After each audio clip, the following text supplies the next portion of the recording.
7:32 minutos en Caracas, Venezuela. Estamos de vuelta con más en Primera Página y revisamos una información internacional de última hora porque el cónclave que elegirá al sucesor del Papa Francisco comenzará el próximo 7 de mayo, según publicó la agencia de prensa del Vaticano y confirma también el periódico italiano Il Corriere della Sera. Esto lo han decidido los cardenales en las asambleas que se realizan tras la muerte del pontífice. Repetimos, el cónclave comenzará el próximo 7 de mayo en el Vaticano, según la decisión adoptada hoy por los cardenales en la Quinta Congregación General este lunes 28 de abril por la mañana. Ya hay fecha de esta cita importante que va a decidir el futuro de la Iglesia Católica para los próximos años, sobre todo lo que tiene que ver con el liderazgo que tenía el Papa argentino Jorge Mario Bergoglio Francisco, fallecido justamente hoy hace una semana que anunciábamos su muerte, según lo que confirmaba el Vaticano por estas horas. Vamos a ampliar los detalles de esta y otras noticias relacionadas con el futuro de la Iglesia con nuestro invitado a continuación, el padre Leonardo Cardosa. Es doctor en Sagrada Liturgia y especialista en sede vacante y cónclave. Muy buenas tardes para usted, padre. Está en Roma con nosotros conectado. Buenas tardes, José Enrique. Gracias de nuevo por esta invitación. Muchísimas gracias por aceptar nuevamente estar con nosotros. Hoy, bueno, con este anuncio importante, ¿qué esperamos tras este acuerdo al que se ha llegado a tempranas horas desde Roma y lo que va a seguir antes del cónclave en estos días también en los que el Vaticano está de duelo? Así es, como ya hemos podido saber, la histórica fórmula extra omnes, ¿no?, tan famosa en el mundo que se escucha al inicio del cónclave, ya tiene fecha. El próximo 7 de mayo por la tarde escucharemos esta fórmula que da apertura, aunque digamos que se lleva a cabo una clausura, no en la Capilla Sistina, pero dará apertura al cónclave. Es una noticia que en efecto nos esperábamos que el Colegio de Cardenales anunciara esta mañana la primera congregación después del funeral del Papa Francisco, y en efecto así ha sido. Creo que son días de bastante trabajo para el Colegio Cardenalicio, porque no es solo anunciar la fecha del inicio del cónclave, sino toda la preparación, desde la preparación física de los lugares, como por ejemplo fue anunciada de inmediata la clausura de la Capilla Sistina esta mañana. Ya no podrán acceder ni los peregrinos ni los turistas porque comienza la inmediata preparación de todo lo que tiene que ver con el cónclave. Entonces, creo que durante esta semana o los próximos 10 días, 9 días, se espera, por una parte, bastante trabajo de parte del Colegio Cardenalicio en preparación al cónclave, y de parte nuestra, como nosotros, creo que aunque oramos por el eterno descanso del Papa Francisco, ya también es nuestra tarea de cristianos comenzar a orar y pedir al Espíritu Santo por el próximo sucesor de San Pedro. Padre, hay una pregunta que persiste en el ambiente. Yo creo que ustedes también pueden sentirla, el hecho de que si la Iglesia Católica continuará con el legado que deja el Papa Francisco ante los perfiles que vemos en los actuales cardenales que están en este momento y que van a tomar la decisión en los próximos días respecto al sucesor de Pedro. Yo quisiera también saber qué se dice respecto a esto en el contexto de que Francisco también eligió a 108 de los más de 130 cardenales que van a estar presentes en este cónclave. ¿Eso pudiera representar, digamos, una visión positiva de la continuidad de su legado? Mira, yo creo que continuidad hay siempre, porque recuérdate que más que pensar en un sucesor del Papa Francisco, en este caso se va a elegir al sucesor del apóstol Pedro. Y elegir al sucesor del apóstol Pedro quiere decir elegir a un hombre que tiene la tarea desde la fe de continuar, digamos, el anuncio del Evangelio de Jesucristo en nuestro propio tiempo, en nuestra época. El Papa Francisco por 12 años tuvo esa tarea, creo que lo hizo de una forma extraordinaria, humanizó mucho más a la Iglesia, y estoy muy seguro que lo mismo va a pasar con el próximo sucesor de San Pedro, digámoslo, ¿por qué no también sucesor del Papa Francisco? Creo que va a haber continuidad. Diría que no de una manera perfecta, José Enrique, porque no podemos esperarnos, digamos, una figura que repita al Papa Francisco. Esto crearía un poco de falta de identidad también en la propia persona y en el propio nuevo Papa.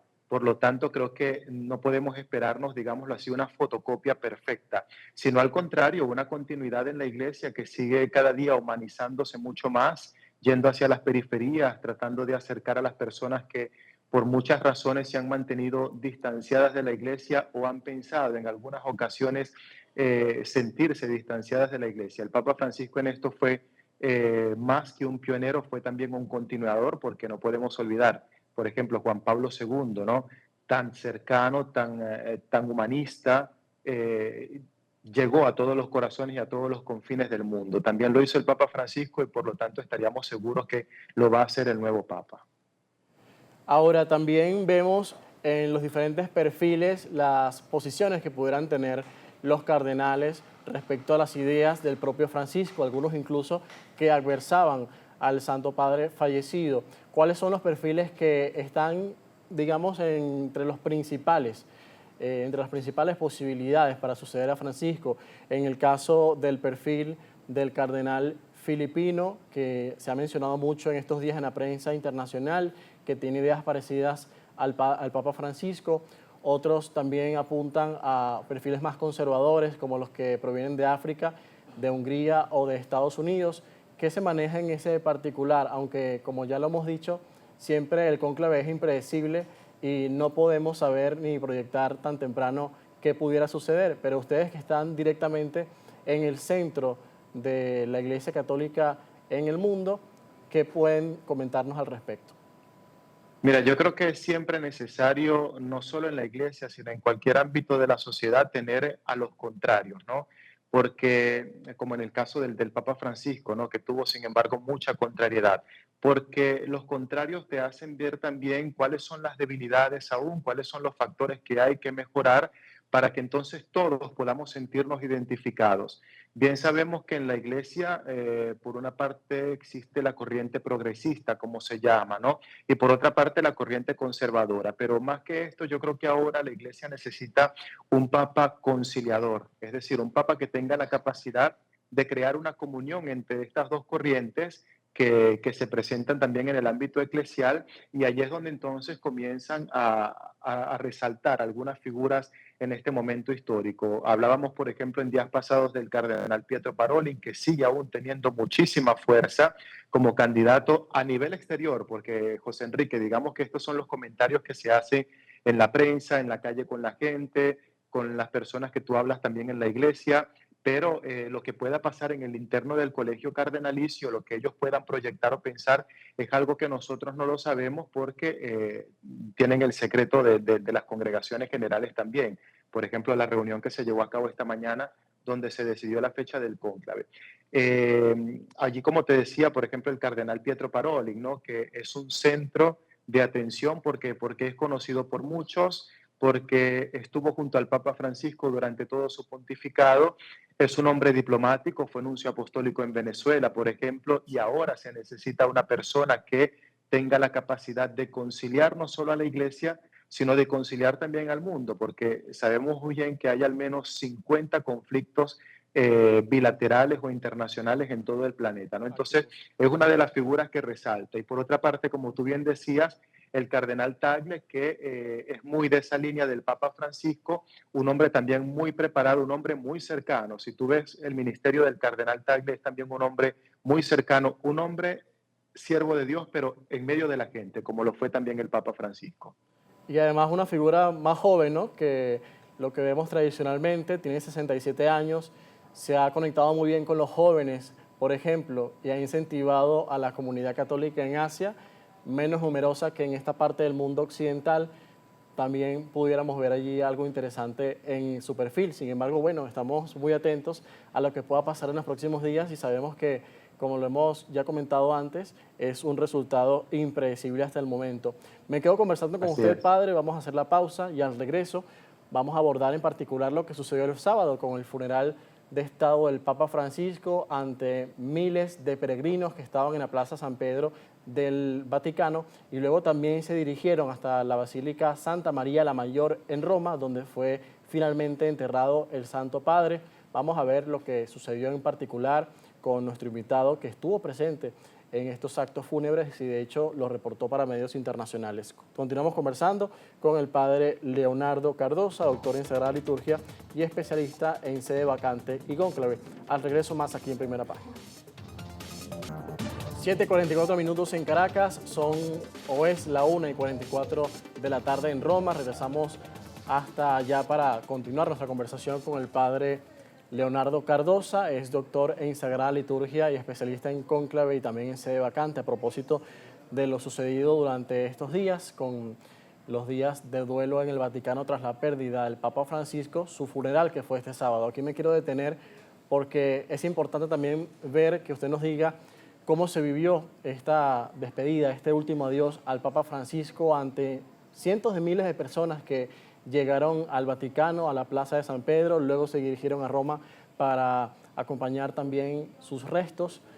Quiero que nos cuente en primera persona lo que usted pudo ver de esos miles de fieles allí congregados de todas partes del mundo y también la presencia de líderes mundiales, 53 jefes de Estado y de Gobierno y 12 monarcas que fueron a despedir también al pontífice. Sí, José Enrique, mira, tuve la oportunidad de poder vivir el funeral del Papa Francisco desde un lugar elevado, ¿no? El que me permitía observar la plaza de San Pedro y sus adyacencias. Tengo que decirte que durante la ceremonia creo que se demostró sobre todo quién fue el Papa Francisco. Como te decía antes, un Papa en medio de la gente, un Papa que tuvo la capacidad de tocar el corazón hasta de aquellos que no son cristianos o de aquellos que no confiaban o no creían, digamos, en la Iglesia Católica, y el Papa Francisco tuvo esa capacidad de acercarles, de entablar un diálogo. Durante la homilía, que fue uno de los momentos también más tocantes, digámoslo así, por parte del cardenal decano del Colegio Cardenalicio, se resaltó precisamente eso, la figura del Papa Francisco desde su viaje a Lampedusa, que fue el primero de sus viajes apostólicos para ir a encontrar a los inmigrantes, a las personas que sufren, hasta esa capacidad de enfrentarse a sus mismos contrarios cara a cara, ¿no? Hablemos, por ejemplo, de las guerras, las diferentes guerras que hay en el mundo, esa exigencia de llegar a un acuerdo para restablecer la paz. Y por supuesto, uno de los momentos que también fue vivido con intensidad fue ese momento en el cual el féretro del Papa fue trasladado desde la Basílica de San Pedro hasta la Basílica de Santa María la Mayor, sobre todo por el final, porque al llegar a la Basílica, en el ingreso, en el atrio, le esperaron un gran grupo de marginados de la sociedad, digámoslo así, como también el Papa con coraje y con valor llamaba, ¿no? Personas que han sufrido, pero personas que él sobre todo ayudó, que pudieron conocerle personalmente, pobres que pudieron almorzar con él tantas veces que le invitó, y ellos fueron los que a través de una rosa le acompañaron hasta su última despedida delante de la Virgen, la Salus Populi Romane, para conseñar estas rosas en 2 cestas precisamente, y luego entonces ir a su última morada, como lo fue el sepulcro. ¿Qué significado tuvo eso, la presencia de personas de la sociedad que quizás son excluidas generalmente, de pobres, de migrantes, de prostitutas, también de mendigos que estuvieron allí presentes? Es decir, también me llama la atención porque qué parte del Vaticano se encarga de organizar y seleccionar a esas personas que van a estar presentes ya en la despedida del padre, que quizás pudieron ser especiales para él.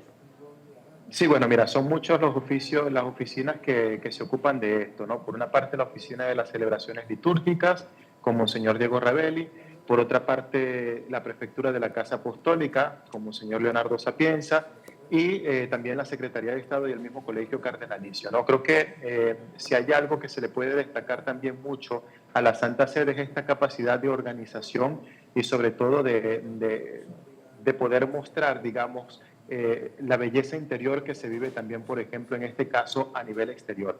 Hay 2 factores que son importantes de poder resaltar en esto que tú me preguntas y que tú me dices, ¿no? Porque si te das cuenta, en el funeral en sí, en la misa, en la plaza de San Pedro, cerca del Papa, ¿quiénes estaban? Los grandes de la tierra, ¿no?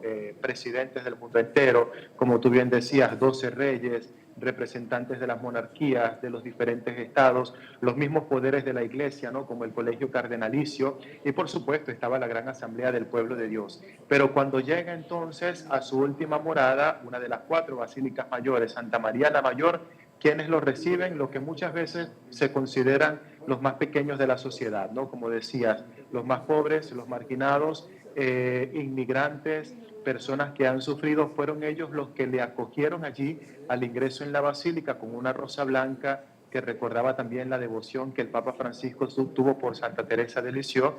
y precisamente fueron ellos los que entonces, abriendo sus brazos, de la misma manera como el Papa abrió sus brazos para ellos, le acogieron y lo acompañaron a su última morada en el sepulcro. Creo que esto nos hace ver la capacidad que tiene también el ser humano de encontrarse, como te decía, por una parte los potentes de la tierra, pero por otra parte los más sencillos y los más humildes, viviendo sin embargo un único acontecimiento, la despedida del Papa Francisco. También, padre, este domingo se difundió un video inédito del Papa Francisco que iba a ser difundido durante el jubileo de los adolescentes que se celebra estos días en Roma y que, por cierto, este domingo vimos a muchos allí presentes en esa primera misa que también nosotros aquí compartimos con los televidentes al principio del programa, y el Papa hacía un exhorto a los jóvenes a aprender a escuchar algo que iba a salir por estos días y fue una de las últimas grabaciones que él hizo antes de que se enfermara.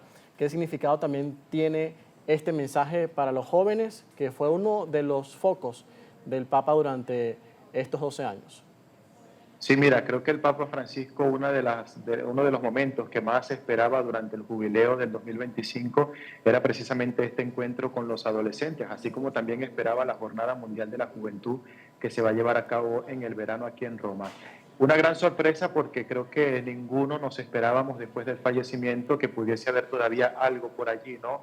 En lo cual el Papa Francisco nos diera una palabra nueva y de continuidad, porque al final fue siempre ese mensaje de coraje, de seguir adelante a los jóvenes y a los adolescentes que, como se dice ahora, no es que son el futuro de la sociedad, son el presente de la sociedad. Son ellos los que tienen ahora la tarea de anunciar el Evangelio, la tarea de anunciar esa misión de paz y de amor que el Papa Francisco le transmitió y que creo que, sin embargo, tocó los corazones durante esta ceremonia del día domingo, del día de ayer, porque era precisamente una ceremonia que el Papa esperaba poder celebrar con ellos, una misa que podía y esperaba poder celebrar con ellos, pero que bueno, el destino y sobre todo la voluntad de Dios decidió que fuera de otra manera. Sin embargo, te puedo decir que el sentimiento ayer de los adolescentes era un sentimiento de fe y de amor por el Papa Francisco, por la Iglesia, por Jesús, que no se puede cambiar, te lo puedo decir, y que no se puede comparar. Esto llama la atención, sobre todo porque él en algunas oportunidades mencionó el descontento de muchos en la Iglesia Católica, también de algunos que se han alejado, pero apuntó mucho a los jóvenes, a reanimarlos, a atraerlos también, a llamarlos a que vayan a la comunión con Dios y se acerquen. Fue uno de sus principales objetivos durante este pontificado. ¿Cómo se ve de manifiesto ese reto que tiene la Iglesia Católica ahora, que va a tener un nuevo representante en la tierra, y digamos cómo también puede manejarse esa realidad en el caso de esta parte del mundo, en las Américas, que tenemos la mayor parte de la comunidad católica, y a una Europa que quizás podemos ver hay una pérdida de interés y también está vista en este momento porque avanza el Islam, que es otra de las religiones fuertes y de las principales monoteístas que existen. ¿Cómo se pone de manifiesto esa realidad hoy en el Vaticano? Mira, sí, sabemos que en América se habla de una iglesia que es joven, hay movimientos juveniles y de adolescentes en América bastante fuertes, y luego cuando se mira a Europa se ve, por ejemplo, como dicen muchos, el continente no solo viejo, sino que sigue envejeciendo, ¿no? Y en la cual pues quizás las iglesias están más llenas de personas de la tercera edad que de jóvenes o de adolescentes. Sin embargo, yo creo que el fruto de esa evangelización que el Papa Francisco pudo sembrar, lo comenzaremos a ver nosotros ahora. A veces, bueno, nos quedamos solo con esa imagen de una iglesia vieja, pero no nos damos cuenta, por otra parte, que sin embargo la iglesia sigue yendo adelante y que los jóvenes están respondiendo al llamado de Jesús. A mí me llamó la atención muchísimo, y esto te lo digo de forma muy personal, que para esta Pascua en Francia, y sobre todo con más particularidad en la Arquidiócesis de París, el número de los bautizados para la vigilia pascual aumentó el 44% desde el año anterior hasta hoy. Y esto fue un dato que es bastante importante, ¿no? Porque sabemos que Francia es el país más tocado por el Islam en Europa, donde ocupa más del 5 o 6% de la comunidad nacional del país, pero que sin embargo el trabajo de evangelización y de tocar el corazón de los jóvenes, de darle a los jóvenes también los principios cristianos, está dando poco a poco sus frutos. Y lo hemos visto con esta Pascua, como te digo, José Enrique, en la cual el número de los bautizados subió del 44%, no en comparación a los últimos 10 o 15 años, sino al año pasado. Entonces creo que esto es un factor importante porque tú no puedes ponerte un reto sin tener la capacidad o las armas para poder enfrentar. Entonces, si la Iglesia se pone ahora el reto de continuar la evangelización en los jóvenes, como lo hizo el Papa Francisco, creo que porque tiene las armas y sobre todo porque sabe que las armas son los mismos jóvenes que pueden dar ese gran testimonio y que ellos lo dicen. Cuando hablas con ellos, cuando los entrevistas, dice, bueno, es que mi corazón, el Evangelio de Jesús lo tocó a través del Papa Francisco. Y una palabra que se escuchaba muchísimo, no solo ayer, no solo el sábado en el funeral, sino en todos estos días aquí en Roma de los jóvenes es, nos hará mucha falta el Papa Francisco, pero por otra parte decía, confiamos que el nuevo Papa también nos acercará mucho más a Jesús. Muchísimas gracias, Padre, por estos minutos y por ayudarnos a entender, a ver de cerca lo que sucedió el fin de semana y también lo que puede pasar ahora con este cónclave ya anunciado para el próximo 7 de mayo. Muchas gracias. Gracias a ti, José Enrique. Con nosotros el padre Leonardo Cardosa, doctor en Sagrada Liturgia y también especialista en cónclave y sede vacante desde Roma, conectado con nosotros, dándonos todos los detalles respecto a la actualidad en el Vaticano tras el fallecimiento del Papa Francisco, ya despedido ante miles de fieles y también enterrado en la Basílica de Santa María la Mayor. Nos vamos a la pausa, son las 7:55 en Caracas, al regreso más actualidad.